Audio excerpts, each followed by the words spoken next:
നമസ്കാരം. കേരളത്തിൽ വലിയ ചർച്ചകൾക്ക് വഴിവെച്ച ഒരു രാഷ്ട്രീയ നേതാവായിരുന്നു രാഹുൽ മാങ്കൂട്ടത്തിൽ. ഞാൻ രാഹുൽ മാങ്കൂട്ടത്തിനെ കണ്ടില്ലേ എന്ന് ചോദിച്ചത് ഇവിടുത്തെ മാധ്യമ പ്രവർത്തകരോടാണ്. അലൻ മാത്യു എന്ന് പറഞ്ഞ ചെറുപ്പക്കാരനെ അറിയുമോ എന്ന് ചോദിച്ചതും ഇവിടുത്തെ മാധ്യമ പ്രവർത്തകരോടാണ്. കഴിഞ്ഞ ദിവസം അതിജീവിത സുപ്രീം കോടതി വരെ പോയിരിക്കുകയായിരുന്നു. അതായത് രാഹുൽ മാങ്കൂട്ടത്തിന്റെ ജാമ്യം റദ്ദ് ചെയ്യണമെന്ന് പറഞ്ഞു. ജാമ്യം റദ്ദ് ചെയ്യാനുള്ള കാരണങ്ങൾ അതിജീവിതയെ രാഹുൽ മാങ്കൂട്ടത്തിൽ ഫോണിൽ വിളിച്ചു എന്നൊരു പരാതിയും കൂടിയാണ്. എന്നാൽ കോടതി ആ കേസ് തള്ളി. ജാമ്യം റദ്ദ് ചെയ്യേണ്ട ഒരു കാരണവുമില്ല എന്ന് പറഞ്ഞാണ് ആ കേസ് തള്ളിയത്. കേസ് കോടതിയിൽ വരുന്നതിന് തലേ ദിവസമൊക്കെ മാധ്യമങ്ങളിൽ വലിയ വാർത്തയായിരുന്നു. ജാമ്യം റദ്ദ് ചെയ്യാൻ പോകുന്നു. ചാനലുകളും ഒക്കെ പറഞ്ഞു വീണ്ടും രാഹുൽ മാങ്കൂട്ടത്തിൽ അകത്താകുന്നു. ഇലക്ഷൻ വരികയാണ്, ചൂടുള്ള വാർത്ത വേണമല്ലോ. എന്നാൽ കോടതി ആ കേസ് തള്ളിയതിനു ശേഷം ഒരിക്കൽ പോലും ഒരു മാധ്യമങ്ങളും അത് എഴുതിയില്ല. പത്രത്തിന്റെയൊക്കെ ചെറിയ കോളം വാർത്തയായത് മാറി. മാധ്യമങ്ങളിൽ സ്ക്രോളിംഗ് മാത്രം. രാഹുൽ മാങ്കൂട്ടം കോടതിയിൽ കൃത്യമായി ബോധിപ്പിച്ചു, എന്റെ സ്റ്റാറ്റസുകൾ, അതായത് വാട്സപ്പിന്റെ സ്റ്റാറ്റസുകൾ അതിജീവിത കാണുന്നുണ്ട് എന്നെനിക്ക് ബോധ്യപ്പെട്ടപ്പോൾ അത് നമുക്കറിയാൻ കഴിയും ആരൊക്കെ കണ്ടുവെന്ന്. ഞാൻ അവരെ ബ്ലോക്ക് ചെയ്യാൻ വേണ്ടി വാട്സപ്പ് ഓപ്പൺ ചെയ്തപ്പോൾ അറിയാതെ ആ കോൾ ബട്ടണിലേക്ക് പോയി, പെട്ടെന്ന് തന്നെ കട്ട് ചെയ്തു. എന്നിട്ട് ആ നമ്പർ ബ്ലോക്ക് ചെയ്തു. എന്നാൽ അതിജീവിതയുടെ അമ്മ ചാറ്റ് ചെയ്തു എന്നാണ് പറയുന്നത്. കോടതി നിഷ്കർഷിച്ചത് രാഹുലിന്റെ ഫോണിൽ നിന്നും അതിജീവിതയുടെ നമ്പർ ഡിലീറ്റ് ചെയ്യണം. ആ ഡിലീറ്റ് ചെയ്തത് കോടതിയെ കൃത്യമായി ബോധ്യപ്പെടുത്തണം എന്നുമാണ് പറഞ്ഞിരിക്കുന്നത്. എന്നാൽ രാഹുൽ മാങ്കൂട്ടത്തിന്റെ അഡ്വക്കേറ്റ് ഇത് കൃത്യമായി ബോധ്യപ്പെടുത്തി. അറിയാതെ കോള് പോയത്, ഒറ്റ സെക്കൻഡിൽ അത് കട്ട് ചെയ്തത്, പിന്നീട് ബ്ലോക്ക് ചെയ്തത്, ഇതെല്ലാം കോടതിയെ ബോധിപ്പിച്ചു. കോടതിക്ക് ബോധ്യപ്പെട്ടു. ഞാൻ പറഞ്ഞു വരുന്നത് ഇവിടുത്തെ മാധ്യമങ്ങളുടെ ഇരട്ടത്താപ്പിനെ കുറിച്ചാണ്. അയാളുടെ ജാമ്യം വീണ്ടും റദ്ദ് ചെയ്യുന്നു. ഇന്ത്യയിൽ ഇതുപോലൊരു സ്ത്രീ പീഡകനില്ല. സ്ത്രീകളെ വലയിട്ട് പിടിച്ച് ഗർഭം ധരിപ്പിച്ച് ഗർഭചിത്രം നടത്തി അതിൽ ആനന്ദം കൊള്ളുന്ന ഒരു സൈക്കോപാത്ത് എന്ന് വരെയാണല്ലോ രാഹുൽ മാങ്കൂട്ടത്തിനെ കുറിച്ച് പറഞ്ഞത്. അയാളെ കുറിച്ച് ഞാൻ പലവട്ടം പറഞ്ഞിട്ടുണ്ട്. അയാള് ഒരു ജാഗ്രത കുറവ് കാണിച്ചു. അയാളുടെ പൊസിഷൻ മറന്നുകൊണ്ട് അയാളുടെ സ്വന്തം ഇഷ്ടങ്ങൾക്ക് വേണ്ടി, സ്വന്തം താല്പര്യങ്ങൾക്ക് വേണ്ടി നീങ്ങി. അത് തെറ്റ് തന്നെയാണ്. ഒരു സാമൂഹ്യ പ്രവർത്തകൻ കാണിക്കേണ്ട മര്യാദകൾ, ആ ജാഗ്രത, അത് പാലിക്കപ്പെട്ടില്ല. എങ്കിൽ പോലും ഇത്രയധികം ക്രൂശിക്കേണ്ടിയിരുന്നോ? സ്വന്തം പാർട്ടിക്കാരും ഇതര പാർട്ടിക്കാരും ഇവിടുത്തെ മാധ്യമങ്ങളും ഒന്നടങ്കം അയാളെ ക്രൂശിക്കുകയായിരുന്നു, നിരന്തരമായി ആക്രമിച്ചുകൊണ്ടിരുന്നു. എന്നാൽ ഞാൻ അലൻ മാത്യു എന്ന് പറയുന്ന ഒരു ചെറുപ്പക്കാരനെ അറിയുമോ എന്ന് ഞാൻ ചോദിച്ചു. അദ്ദേഹം റാന്നിക്കാരനാണ്. CPM-ന്റെ ഒരു അടിമയാണ്, അന്തം കമ്മിയാണ്. അവിടെ ഗ്രാമപഞ്ചായത്തിൽ ഒരു വാർഡിലേക്ക് CPM-ന്റെ സ്ഥാനാർത്ഥിയെ മത്സരിച്ചിരുന്നു, പക്ഷെ തോറ്റുപോയി. ചേത്തലയ്ക്കൽ ചെങ്കോട്ട് അലൻ മാത്യു എന്നാണ് ശരിക്കുമുള്ള മുഴുവൻ പേര്. അദ്ദേഹം 27 വയസ്സുള്ള ചെറുപ്പക്കാരനാണ്. 32 വയസ്സുള്ള ഒരു സ്ത്രീയെ മോഹിപ്പിച്ച് കല്യാണം കഴിക്കാമെന്ന് പറഞ്ഞ് വാക്കുകൊടുത്ത് അവരെ ഗർഭിണിയാക്കി. അതിനുശേഷം ഗർഭചിത്രം നടത്തി. രാഹുൽ മാങ്കൂട്ടത്തിനെതിരെ യുദ്ധം നയിച്ചതിൽ മുമ്പിൽ നിന്ന ആളാണ് ഈ അലൻ മാത്യു. എന്തായാലും ആ സ്ത്രീ പരാതി കൊടുത്തു. ഇതിനിടയിൽ പാർട്ടി ഇടപെട്ട്, ബ്രാഞ്ച് സെക്രട്ടറിയും എല്ലാം ഇടപെട്ട് അവരെ കല്യാണം കഴിക്കണം എന്ന് പറഞ്ഞു ഇവനോട്. ഇവൻ കല്യാണം കഴിക്കാമെന്ന് വാക്ക് കൊടുത്തിട്ട് ഇവിടുന്ന് മുങ്ങിക്കളഞ്ഞു. അതിനുശേഷമാണ് ആ സ്ത്രീ പരാതി കൊടുത്തത്. പോലീസ് സ്റ്റേഷനിൽ പരാതി കൊടുത്തു, പരാതി സ്വീകരിച്ചു. പക്ഷേ ചെറുവിരൽ അനക്കുന്നില്ല അവനെ പിടികൂടാൻ. അവൻ എന്തായാലും രാജ്യം വിട്ടൊന്നും പോയിട്ടില്ല. അവനെ പിടികൂടാൻ ശ്രമിക്കുന്നില്ല. എന്നാൽ രാഹുൽ മാങ്കൂട്ടത്തിനെ കീഴ്പ്പെടുത്താൻ വേണ്ടി പോലീസ് ഏതെല്ലാം സംസ്ഥാനങ്ങളിലേക്ക് പോയി. കാരണം രാഹുൽ മാങ്കൂട്ടത്തിൽ കോൺഗ്രസ്സുകാരനായിരുന്നു. CPM അനുകൂലി സ്ത്രീപീഡനം നടത്തിയാലും ഗർഭചിത്രം നടത്തിയാലും ഒരു മാധ്യമങ്ങൾ കാണില്ല. മാധ്യമങ്ങൾ പ്രത്യുപകാരം ചെയ്യുകയാണ്. കാരണം കോടിക്കണക്കിന് രൂപയാണ് ഇവിടെ ഓരോ മാധ്യമങ്ങൾക്കും LDF സർക്കാർ കൊടുത്തത്. അതിനുള്ള പ്രത്യുപകാരമാണ്. അവർക്കെതിരെ, അവരുടെ അടിമകൾക്കെതിരെ ഒരക്ഷരം സംസാരിക്കാതിരിക്കുക. ഞാൻ പ്രധാനപ്പെട്ട ചാനലുകളെ കുറിച്ച് പറയുന്നില്ല. അവർ അങ്ങനെ ഒരുപാട് വഴിവിട്ട് സർക്കാരിനെ സഹായിക്കാൻ ശ്രമിക്കുന്നില്ല. എന്നാൽ റിപ്പോർട്ടർ ചാനലും 24-ഉം ഒക്കെ വഴിവിട്ട് കള്ളങ്ങൾ പറഞ്ഞുകൊണ്ട് LDF സർക്കാരിനെ എങ്ങനെയും വീണ്ടും അധികാരത്തിലെത്തിക്കാൻ വേണ്ടി ശ്രമിച്ചുകൊണ്ടിരിക്കുകയാണ്. ഞാൻ ഇവിടെ മാധ്യമങ്ങളുടെ ഒരു ധർമ്മമില്ലായ്മയെ കുറിച്ചാണ് പറയുന്നത്. എങ്ങനെയാണ് മാധ്യമ പ്രവർത്തകർക്ക് ആവാൻ കഴിയുന്നത്? അത്രമാത്രം CPM അടിമകളായി മാറുകയാണ് മാധ്യമങ്ങൾ. അത് കോളേജ് കാലഘട്ടത്തിൽ SFIയിലും പിന്നീട് DYFIയിലും ഒക്കെ വരുന്നവരായിരിക്കാം ഈ മാധ്യമ പ്രവർത്തകർ. ബുദ്ധിജീവിയാകണമെങ്കിൽ ഇടതുപക്ഷത്തായിരിക്കണമെന്നൊരു പ്രപ്പഗാൻഡ ചില ഇടതുപക്ഷ ബുദ്ധിജീവികൾ എന്ന് പറയുന്ന അച്ചടി ഭാഷയിൽ സംസാരിക്കുന്നവർ അങ്ങനെ പറയാറുണ്ട്. കുട്ടികൾ, ചെറുപ്പക്കാർ അതിൽ ആകൃഷ്ടരായി പോകും.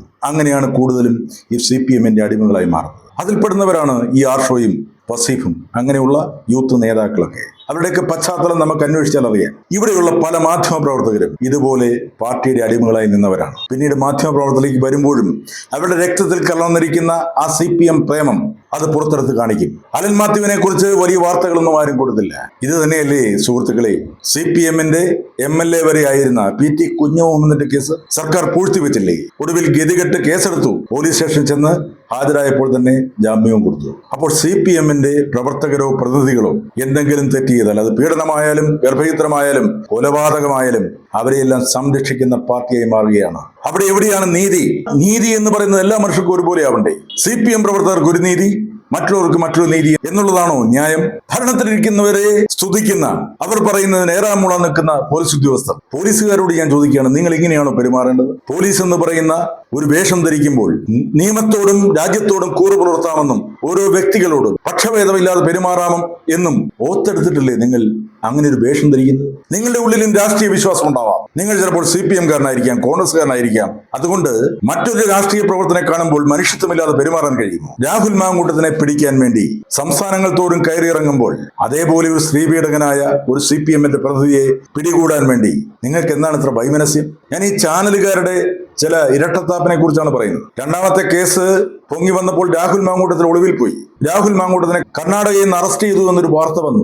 ഉദുമ കോടതിയുടെ അവിടെ മാധ്യമപ്രവർത്തകരെല്ലാം തടിച്ചുകൂടി. വൈകിട്ട് 7 മണിയൊക്കെ ആയപ്പോൾ അയാളെ അവിടെ ഹാജരാക്കും എന്ന് പറഞ്ഞായിരുന്നു എല്ലാ മാധ്യമപ്രവർത്തകരും ഒത്തുകൂടിയത്. എവിടുന്നാണ് ആ വാർത്ത വരുന്നതെന്നറിയില്ല. 24 ചാനലിൽ ഹാഷ്മി പറയുകയാണ്, അങ്ങനെ രാഹുൽ മാങ്കൂട്ടത്തിൽ പോലീസ് കസ്റ്റഡിയിൽ എന്ന് പറഞ്ഞ് ഉറപ്പായ വാർത്ത കൊടുക്കുകയാണ്. ഒരു 8 മണിയായപ്പോൾ പോലീസുകാര് ജനങ്ങളുമെല്ലാം പിരിഞ്ഞുപോയി. മാധ്യമപ്രവർത്തകർ ചാനലിൽ വന്ന വാർത്ത എത്രയോ ലക്ഷം ആളുകളാണ് കാണുന്നത്. അപ്പോൾ ഇങ്ങനെ പച്ചക്കള്ളം പറയാൻ, കൃത്യമായി വിവരം കിട്ടാതെ പച്ചക്കള്ളം പറയാൻ പറ്റുന്നത് എങ്ങനെയാണ്?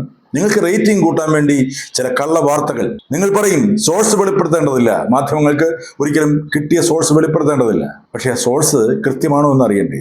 ആരോ ഒരാൾ കാസർഗോഡ് നിന്ന് വിളിച്ച് പറയുന്നു പോലീസ് പിടിച്ചു, ചിലപ്പോൾ പോലീസുകാർ തന്നെ ആയിരിക്കും പറയുക. അത് കേട്ട പാതി കേൾക്കാത്ത പാതി ബ്രേക്കിംഗ് ന്യൂസായി കൊടുക്കുക. ഇന്ന് മലയാളത്തിൽ ധാരാളം ചാനലുകൾ വന്നിരിക്കുന്നു. അവരുടെ യുദ്ധത്തിനിടയിൽ നഷ്ടപ്പെട്ടു പോകുന്ന മൂല്യങ്ങളുണ്ട്. പത്രധർമ്മം, മാധ്യമധർമ്മം എന്ന് പറയുന്ന ഒരു മൂല്യം, അത് അടിയറവ് വെച്ചുകൊണ്ടാണ് ഇവിടെ മാധ്യമ പ്രവർത്തകർ പെരുമാറുന്നത്. ഇവിടെ ചില മാധ്യമങ്ങൾ എഴുതി രാഹുൽ മാങ്കൂട്ടത്തിൽ സ്വതന്ത്രനായി മത്സരിക്കും, ധർമ്മടത്ത് മത്സരിക്കും. ഞാൻ മാധ്യമങ്ങളിൽ കണ്ടതാണ്. അല്ല, പാലക്കാട് തന്നെ മത്സരിക്കും, UDF-നോട് യുദ്ധം ചെയ്യുകയാണ്. ഇപ്പോൾ അവരുടെ എല്ലാം വായടങ്ങും. രാഹുൽ ഒരു അക്ഷരം മിണ്ടാതെ തിരിച്ച് നാട്ടിലേക്ക് പോയി. പാർട്ടി പറഞ്ഞാൽ സ്ഥാനാർത്ഥികൾക്ക് വേണ്ടി പ്രവർത്തിക്കാൻ പോകും. അതും പാർട്ടി പറയണം, പാർട്ടിക്ക് വിധേയനായി നിൽക്കും. നിങ്ങൾ ആലോചിക്കൂ, കെ സുധാകരനെ കുറിച്ച് എന്തെല്ലാം വാർത്തകൾ ഉണ്ടാക്കി. മാധ്യമങ്ങൾ ഇതെല്ലാം പിന്നീട് മറക്കുകയാണ്. ജനങ്ങൾ മറന്നു പോകുന്നു എന്ന് വിചാരിക്കുന്നു. ഇല്ല, ചിലപ്പോൾ ഇലക്ഷന് മുമ്പ് ഇവിടെ ചെറുപ്പക്കാരായി മത്സരിക്കുന്നവർക്കെതിരെ ചില പീഡന കേസുകൾ ഉണ്ടായേക്കാം. അത് ഉണ്ടാക്കിക്കൊണ്ടുവരാൻ CPM-ന് കഴിയും. അത് വളർത്തി വലുതാക്കാൻ ഇവിടുത്തെ മാധ്യമങ്ങൾക്ക് കഴിയും. ചില സ്ഥാനാർത്ഥികളെ തോൽപ്പിക്കാൻ വേണ്ടി അങ്ങനെ ചില കഥകൾ ഉണ്ടാക്കാം. പക്ഷേ CPM-മായി ചേർന്ന് നിൽക്കുന്നവരുടെ ഇതുപോലുള്ള കഥകൾ വന്നാൽ അത് മാധ്യമങ്ങൾക്ക് വാർത്തയല്ല, അവരത് മുക്കിക്കളയും. ഇതാണ് ഞാൻ പറയുന്നത് ഇരട്ടത്താപ്പ്.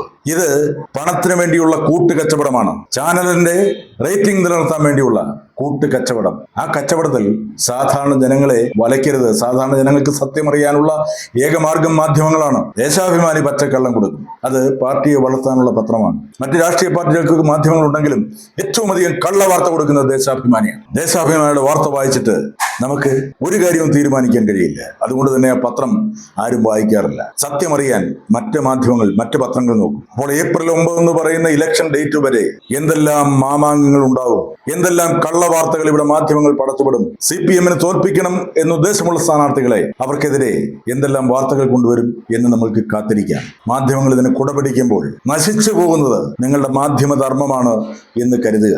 റേറ്റിംഗിൽ ഒന്നാമതെത്താൻ വേണ്ടി നിങ്ങൾ കള്ള വാർത്ത പടച്ചുവിടുമ്പോൾ നിങ്ങളുടെ ക്രെഡിബിലിറ്റി നശിക്കുകയാണ് എന്ന് നിങ്ങൾ മനസ്സിലാക്കുക. അതുകൊണ്ട് രാഹുൽ മാങ്കൂട്ടത്തിന് കൊടുക്കുന്ന അതേ പ്രാധാന്യം അലൻ മാത്യുവിനും കൊടുക്കണം. PK ശശിക്ക് ഇപ്പോൾ നിങ്ങൾ കൊടുക്കുന്ന പ്രാധാന്യമുണ്ടല്ലോ, അത് ആ പാർട്ടിയിൽ ഉണ്ടായിരുന്നപ്പോഴും കൊടുക്കേണ്ടതായിരുന്നു. ഇപ്പോൾ പാർട്ടി മാറി മറ്റൊരു മുന്നണിക്ക് വേണ്ടി മത്സരിക്കുമ്പോൾ PK ശശിയുടെ പീഡന കഥകൾ വീണ്ടും വീണ്ടും ആവർത്തിക്കുകയാണ്. ഇപ്പോൾ ഞാനൊരു പ്രസ് മീറ്റ് കണ്ടു. G. സുധാകരൻ നടത്തുന്ന ഒരു പ്രസ് മീറ്റിൽ മാധ്യമങ്ങളെ വളഞ്ഞിട്ട് ആക്രമിക്കുകയാണ്. ചോദ്യങ്ങൾ എല്ലാവരും കൂടി ഒരുമിച്ച് ചോദിക്കുകയാണ്. എന്താണെന്ന് കൃത്യമായി കേൾക്കാൻ കഴിയുന്നില്ല. സുധാകരൻ ദേഷ്യപ്പെടുന്നുണ്ട്. സുധാകരൻ പാർട്ടിക്ക് പുറത്തായപ്പോൾ പിന്നെ അയാളുടെ മേൽ കുതിര കയറാം എന്ന് പറയുന്ന മാധ്യമങ്ങളുടെ ഒരു വിചാരമുണ്ടല്ലോ, അതാണ് ആ പ്രസ് മീറ്റിൽ കാണാൻ കഴിയുന്നത്. പ്രിയപ്പെട്ട മാധ്യമ സുഹൃത്തുക്കളെ, കുറച്ചൊക്കെ മാന്യത, അന്തസ് അത് പുലർത്തണം. നിങ്ങളുടെ മേഖലയിൽ ഒരു സർക്കാരിനെ സംരക്ഷിക്കാനല്ല ശ്രമിക്കേണ്ടത്, അവരെ വിമർശിച്ചുകൊണ്ട് അവരുടെ തെറ്റുകൾ ചൂണ്ടിക്കാണിച്ചുകൊണ്ട് അവരെ നേരായ വഴിയിലേക്ക് കൊണ്ടുവരാൻ ശ്രമിക്കേണ്ടതാണ് മാധ്യമങ്ങൾ.